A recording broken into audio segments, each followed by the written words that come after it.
ஒரு நபர் இறந்துட்டாரு அப்படின்னு ஹோமியோபதி டாக்டர்னால டிக்ளேர் பண்ணி ஃபார்ம் 4A ஃபில் பண்ணி தர முடியுமா அப்படின்னு டவுட்டு பிஹெச்எம்எஸ் முடிச்ச நிறைய பேருக்கு இருக்கு.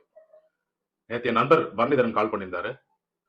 அவருடைய நண்பர் வந்து இந்த மாதிரி டெத்து டிக்ளேர் பண்ணிட்டு அந்த பஞ்சாயத்துல ஒத்துக்கல அப்படின்னு கால் பண்ணாங்க.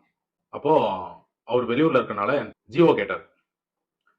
அந்த ஜிஓ படி என்னன்னு பாத்தீங்கன்னா, ஒரு ஹோமியோபதி படித்த ஒரு மருத்துவர், பிஹெச்எம்எஸ் 5.5 வருஷம் டிகிரி படிச்ச ஒரு ஹோமியோ மருத்துவர் இறப்பை கன்ஃபார்ம் பண்ணிட்டு ஃபார்ம் 4A வீட்டில் இறந்துட்டான ஃபார்ம் 4A, ஹாஸ்பிட்டல் இறந்துட்டான ஃபார்ம் 4 இதை ஃபில் பண்ணி டிக்ளேர் பண்ணலாம் அப்படிங்கிறது கவர்மெண்ட் ஆஃப் இந்தியாவே சொல்லியிருக்கு. அது எங்க சொல்லியிருக்கு? Homeopathy practitioners professional contact etiquette and code of ethics ரெகுலேஷன்ஸ்ல இது இருக்கு.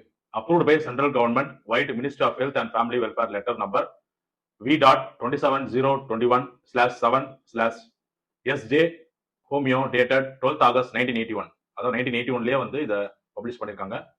Published by Central Council of Homeopathy, White Notification number 2 in Part 3, Section of 4 of the Gazette of India, extraordinary dated the 16th March 1982 and subsequent corrigendum notified in official gazette dated November 11, 1982 and further amended as per notification published in official gazette dated July 12, 2014.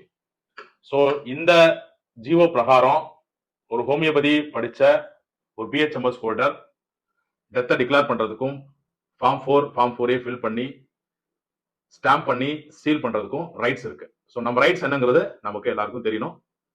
Thank you.